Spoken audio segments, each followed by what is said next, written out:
Welcome to Cryptid Crossroads 505. I'm Larry. And I'm Vince, Welcome to the show. where we talk all things cryptid, Sasquatch, aliens, hauntings. and anything paranormal you would like to share with us. You can reach us at cryptidcrossroads505@gmail.com. So settle in, open your mind, and enjoy the show.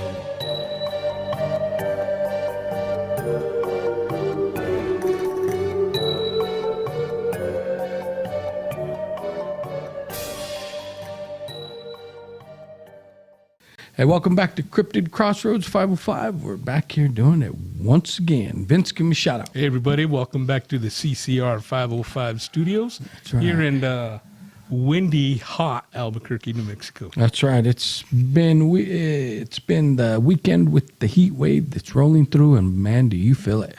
Yeah, you do. And I felt a few sprinkles, but with that wind, it's just blowing everything away. It is. Blowing. Huh? Yep. I was kind of hoping we get some rain so it'll situate things in the forest and hopefully they'll open it back up. But Yeah. No, I've been praying for a lot of rain. Well, two reasons. For one, yes, so we could get back up to the forest. The second one is because I'm kind of addicted to turning my faucet, and water coming out. yeah, yep, that's a big one. People don't know about here in the Southwest how scarce water really is. It is. And that's why, I mean, it's your choice, but I see these people have the big lawns and stuff. I'm like, know. man, you know how much water that's wasting? Just Yeah, they don't have a clue. And grass it's a water thirsty plant. So, if you're going to have a lush grass, you're going to water twice, 3 times a day. Yep. And, we just can't do that out here. Not in the West. We live in a desert, people. Yep. So. And I guess the Sasquatch likes the desert. I guess they do. Anyway, we're going to talk about Squatches tonight again. But before we do, we're going to give our shout out and our toast to you. To you. And this is Sasquatch pheromone. Oh. So if we put it in the trees, it'll attract them for a few days. That's right. How about if we drink it? A month, hopefully? Hopefully, when we go to the forest and mark our territory, then they'll smell it. Tonda. Oh, Tondo Raka. Here, to you.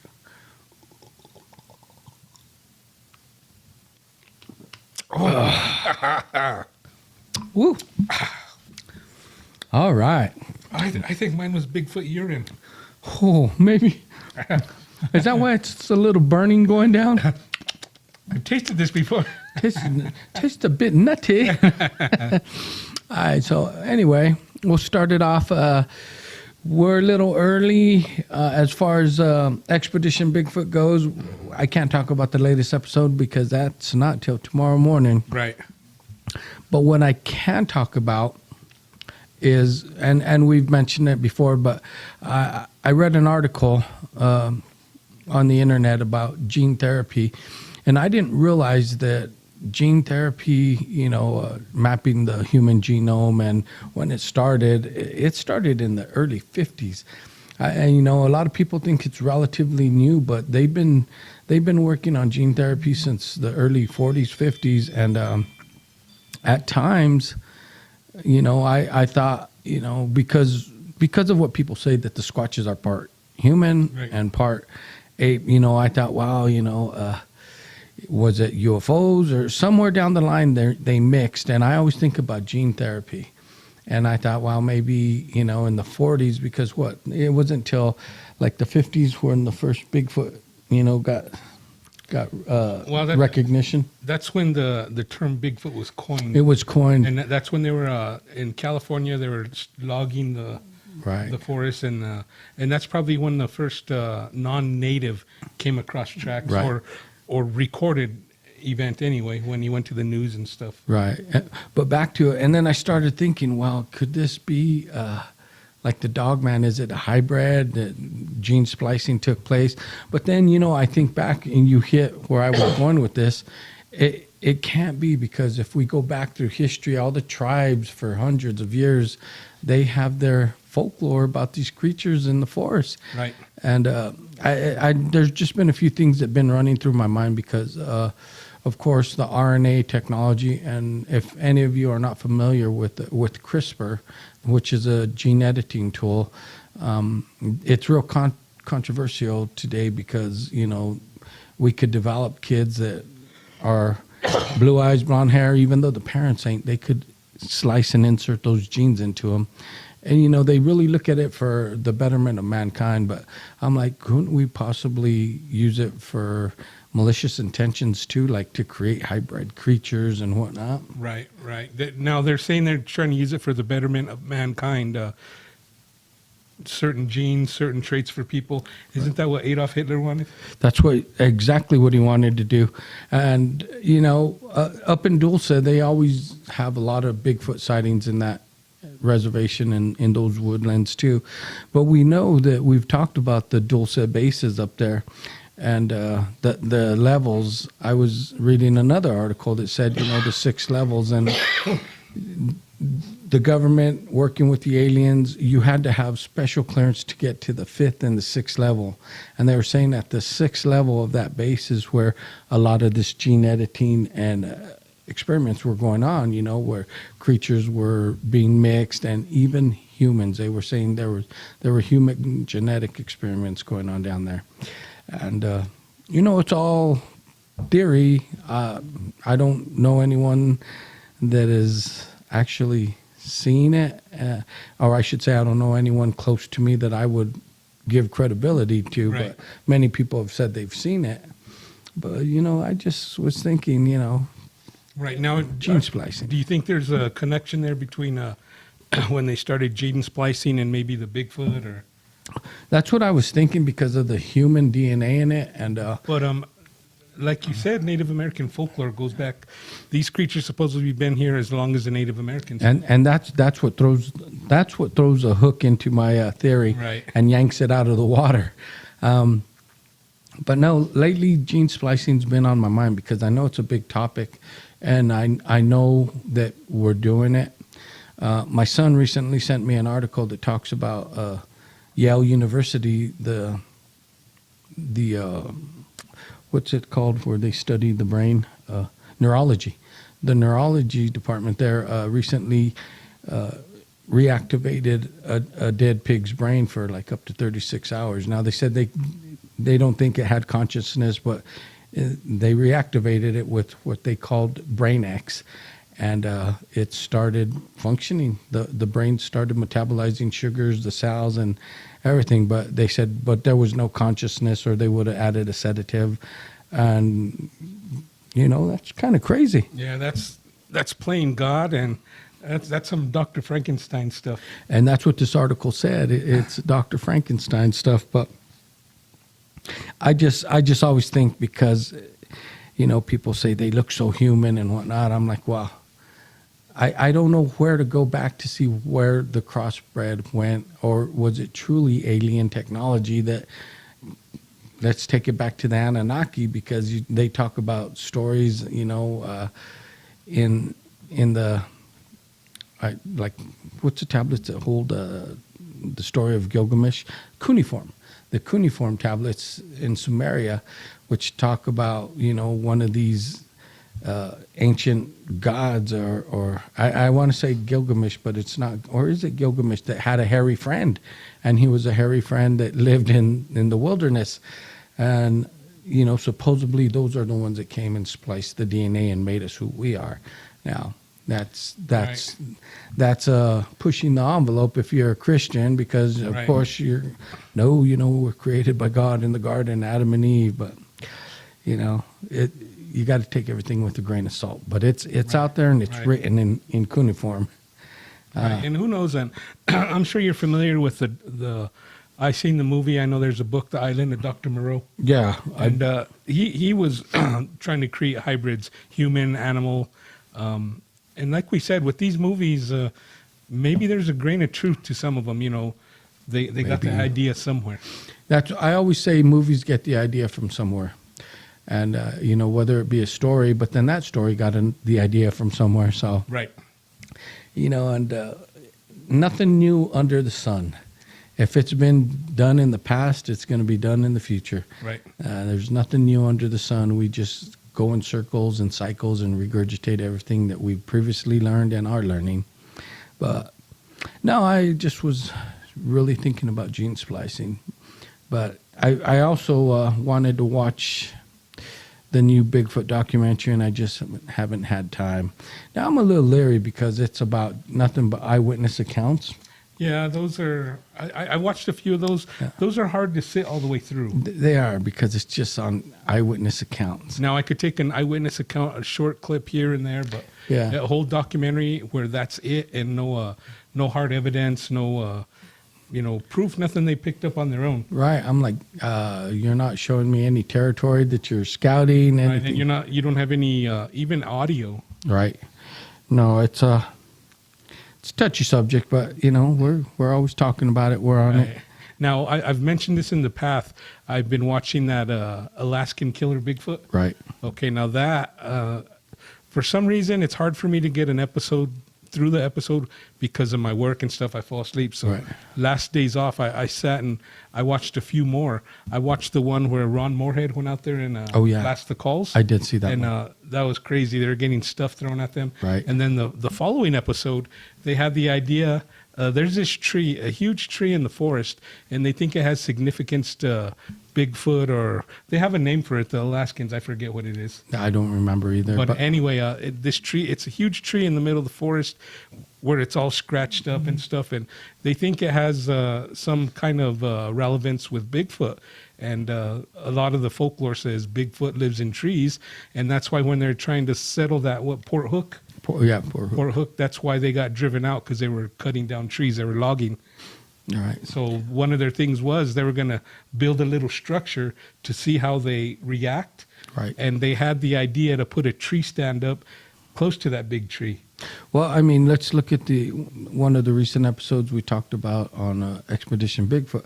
Those images, the thermals that they got that were hot, they were in trees. Right. And so the theory of that they don't hang out in trees, I think that's blown out of the water. I do think that these creatures, even though they're big and possibly 1,000 pounds, 800 pounds, 700 pounds, a good strong tree could still house them. Easy. And maybe they're so so strong and athletic that they could bounce from one tree to a tree that's maybe 5-7 feet away, still as strong, and just jump to that one, just like the chimpanzees do, man. And with their size, it wouldn't really be a jump, more of a step. It'd be, because they're so big and so powerful. Yeah. But anyway, on that killer Alaskan Bigfoot, he was in the tree stand by himself, and he started hearing tree snaps and wood knocks all around him. Right. And then right under him, something walking, and it sounded like he was dragging a chain. Right. This dude was out of his mind with fear.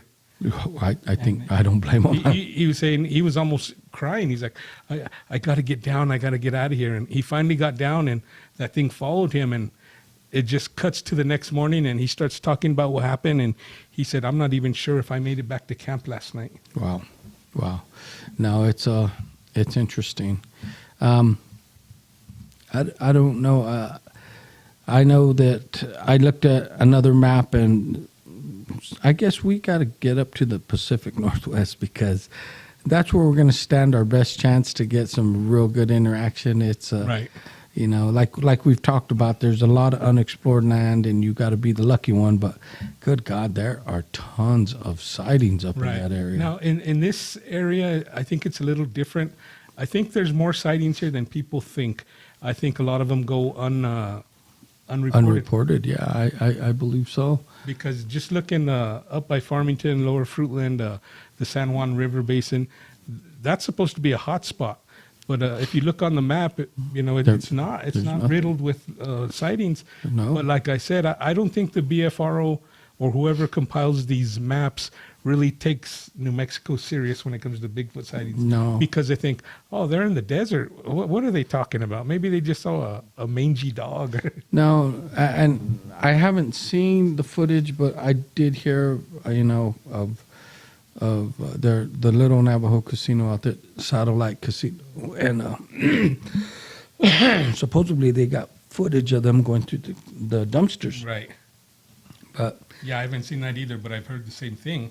And even here, we have areas here that are spotty with thick forest, especially around the Continental Divide, and there's always been sightings there.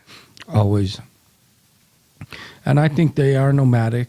I think, they do settle down for a time in places, but I think we're not going to see too many sightings because of the fires here. I really think the fires are going to chase them out for a bit. Right, but do you think the fires got any of them?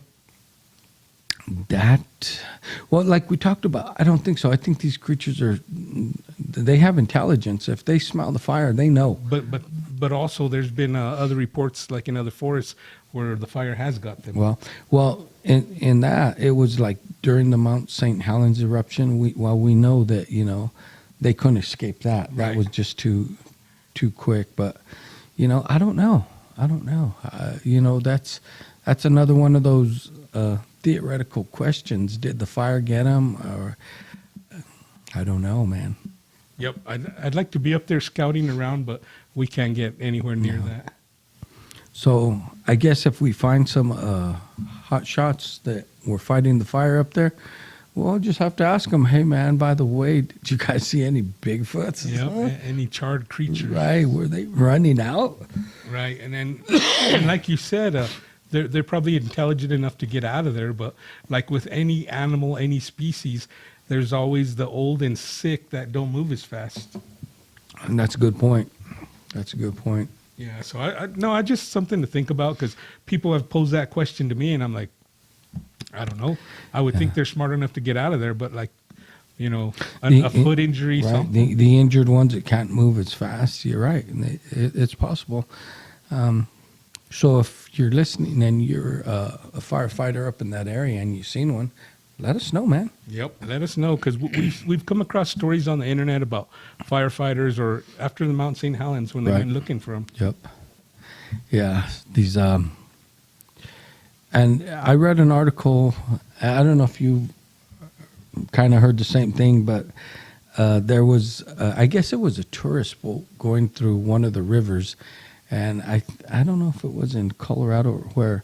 But they looked off in the distance, and they swear there was one swimming across the river, and they saw it going right through the wake behind the boat. And I was like, wow. Yeah. I've also seen pictures. I don't know if they're authentic or not. You just don't know when you get them off the internet. But right. Up north in Colorado, they have the Toltec Railway. Oh, yeah. And it goes around Durango, and it makes a nice loop. It's pretty. It's a scenic route. And there's pictures of one off the side of the tracks there. I did see that picture. And it's like walking down in the valley? Yep. But see, that's not far-fetched. If you've ever been to Colorado, up in the Rockies in that area, right. It's thick. And I've seen several videos caught in the Colorado. I don't want to say it's the same area, but in Colorado. And one of them was when they hit the Bigfoot and they're backing up, they're filming the reverse camera. Right. And It comes running after him. Yeah. Now the one on the Toltec Railway, the one going through Colorado, I'm gonna bet money that's genuine. Yeah. Lately, I've been seeing going around on Facebook some of the pictures and they're posting it, and these are really good pictures of Sasquatch, Bigfoot, whatever you want to call it, and they're saying, is this clear enough? It's not blurry. Do you believe now? Yeah. Have you seen some of those? I've seen some of them, yeah. And I'm like, man, some of them are really good. I'm like, whew, yeah. I don't know, man. We're just going to have to find them and take our own footage. We are. And, because everyone says, they're all fake because all the pictures are blurry. Well, they could be blurry because when someone sees something like this, they get the shit scared out of them, and they're going to shake. Right. So you're not going to take a clear picture. Or sometimes it happens so fast you can't even pull out your camera, your phone. Right. Yeah. No, I know what it's like. There'll be times driving through the forest or even on my way to work, and I see something I want to take a picture of, but I'm past it like that. Right. Well, I got handed off a book today. It's right there by you. And this book, it's written by Max Brooks. He's the author of World War Z, and my brother-in-law lent this to me. And it's called Devolution. Like we said, we don't get paid for pushing this stuff. And I'm going to read it, and I was kind of reading the cover, and it seems like it's going to be an interesting read, and I'll let you know what I think about it once I get through it. I don't want to spoil it and read the cover to you. You could look it up yourself. But it says, the Bigfoot thriller you don't know you needed in your life, and one of the greatest horror novels I've ever read. So I'm going to put that to the test, and once I finish it, we'll talk about it. Right. And I got some reading material also lined up. And that one's called Do Penguins Play? How do penguins Yeah, play? how do penguins play? And I'll play? answer that next podcast. That's right. But no, I'm interested to read this book. My brother-in-law said it was good, so I'm going to check it out and form my own opinion. Right. And just as you should. Right. Never take anything for granted, whether it's from us, from the media, from social media, from YouTube. Of course, a lot of these videos are interesting, but get out there and check out things for yourself. I've noticed some of the biggest skeptics never leave their living room. No, they don't. It's like couch quarterbacks, armchair quarterbacks. Yeah. But on that note, Max Brooks, if you want to sponsor us, and by all means, we'll push out your novel as much as we can. But right, all it's going to take is a cabin up in the woods. Or for now, we'd be happy with a tank of gas. Right, gas is so crazy. How do they expect us to go squatching if we can't afford the gas? Right, and look at us. We're not going to walk up in there. That's right. No, not us. No, sirree, Bob. Maybe 20-some years ago, but not today. Right. Now, but getting back to that gene splicing, right. I've always been curious about that, because I have heard the stories about us being seeded, or like Sasquatch having human DNA, and I've always thought, well, how do we know we don't have Sasquatch DNA? Right. And I mean, I've seen the meme where it says you're not ready for this, and it shows an alien and a chimp, and I guess they spliced, and that's where the human came from. Right. And that's why we're 99% similar to chimps. To the chimpanzees, that's right. What were they saying that there was one I can't remember, but it's one cell that were different from the chimps, and it has a specific name. I'm gonna have to reread that article, but you know me. I mean, if you listen to the podcast, I'm scatterbrained. I read good material, but I forget to take notes. Right. I get all excited and say, "Oh, I got to talk about this." Oh yeah, we watch good documentaries, or we'll read a good book, but there we go with the notes. Right, and this gene splicing, it's a lot about the RNA. We got DNA, but RNA is what builds the DNA. And that's what they're developing vaccines off today. That's why they come out of the market so quick, because they're using the RNA.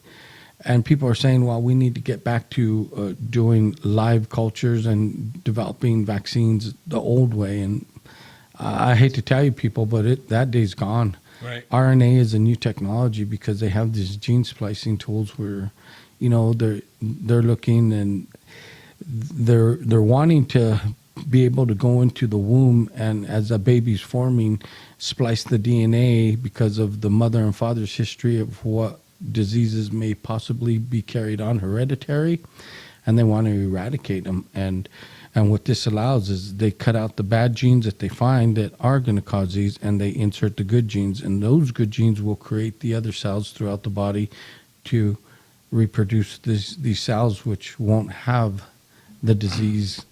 And it's just crazy. If you get into this, it really is scientific. To me, they're tampering with something they shouldn't. Right. And you know what comes to my mind is a horror movie. They're going to start tampering with these unborn children, and then we're going to have these children that are born without a conscience. And, and they don't know the difference between good and bad. Well, that was another thing that they were talking about, like cloning. They're saying, because we do have the capability to clone today, but they're like, does a clone have a soul? Is it going to be, knowing right from wrong, have a conscience, just like you said? Right. I don't know.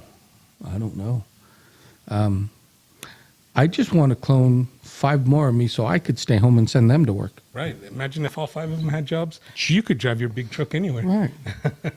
If all 5 of them had jobs like I have, how you doing? All right. Well, one's going to take over your permanent job. One's going to work at the dispensary. Right. One's going to work at the brewery. That's right. One's going to deliver pizzas. Right. And I'll just walk in and say, put it on his tab. Yep. No, it's scary what they're doing out there with this gene editing, but it does make me think about, how everyone says, well, we were seeded from the aliens, and I'm thinking, well, if we were, and the Squatches were here with these tribes for hundreds of years, well, did they seed them as well? And right. I'm like, did they take some of us and then seed them with maybe at that time a Gigantopithecus that was alive, and here we have Squatches now roaming the earth, why our species survived and Neanderthal didn't, I don't know, because they said we were more willing to share technology and tools, and they said they think Neanderthal was solely to themselves and didn't really want to share, but they did say because of the brain capacity they believed they were smarter than us, and we know they were more robust, more powerful than us, right? So now that brings an interesting point to me, because according to them, they were smarter than us, right? But back then, how smart were we really? Well, I don't think we really were. Well, maybe they were smart enough to be able to use a stick to pick up ants and eat them. Maybe. That could have been the difference if we weren't that smart. It could have been. But, they just look and they say because of the brain capacity in a Neanderthal skull, and that brings me back to gene slicing, because Neanderthals had the robust features, big eyebrows and protruding nose like an ape. And, is this the human DNA or whatnot that a Squatch came from, Possibly, yes. There's so many avenues that you could take that you'll drive yourself crazy thinking Right. about it. Right. And I think these Neanderthals had these big brains, more capacity, supposedly smarter than us. Right. But that don't mean they used them to full capacity. And we don't know because we weren't there. Scientists, they dig up stuff, and most of it's theory, right? speculation. Well, we don't use our brain to full capacity. Right. Some of us don't use it at all. Right. You know who you are. But yeah, I mean, it's interesting. There's so many rabbit holes that I could go down and take you with me. But I don't know if you want to go because you may never come back up. Right. It's like the Matrix. It is. Now, you were talking about these underground bases in Dulce, and right. supposedly when you go down deep, that's where the aliens are, and they're working with us as far as splicing. Right. Now, you think the aliens are kind of keeping us in check? Because if we have something that works, let's clone something. And they're like, hold on. Yep. We've seen it go bad before, so just right. hold on. Let's do more testing. They could probably be, the regulator saying, no, this is, the technology you're getting. And like people said, as we work with them, they release some of their technology to us slowly. And it's up to us to perfect it. But are they there to guide us? Possibly. It depends. It depends on the species, because you hear of the different types of races that are right. visiting this earth. Some are malicious, some are not. Now, that brings back another point. Are they trying to splice with us so maybe this planet is more inhabitable for their race? Well, and that's another theory. They said, that we already have ETs living among us, and that's what they're doing. When you hear of abductions and the people saying, well, they took my ovaries, my eggs, or my sperm, and they think that is a harvesting right. Tool, and that they are creating their own unique race and seeding the earth with it. If you ever watched the movie with Mel Gibson, not Signs, Braveheart. When the King of England, right, when the Scots are talking to, when the wife comes back after meeting the Scots, Mel Gibson in the woods, and the son says, well, did you bring the money back? She said, no, I gave it to the poor and the orphans for the suffering.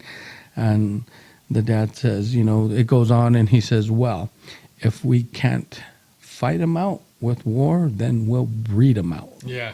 So, you know, if you think about that, that's how Hitler wanted to do it. And, you know, maybe he got his ideas from the aliens because they said he worked with the aliens. Right. Or maybe not him, but his top officials. That's why they have the Glock, the bell. Right. So, you know, if you can't win them with war, you breed them out. We have a cousin that's trying to breed them out. He is trying to breed them out. Only he's devolving. They're going the wrong way. He's not evolving. He's devolving. Oh God, those poor children. Anyway, you know, we get off topic. We go down the rabbit hole, and we're glad to take you with us. And we hope you enjoyed the rabbit hole we jumped down tonight.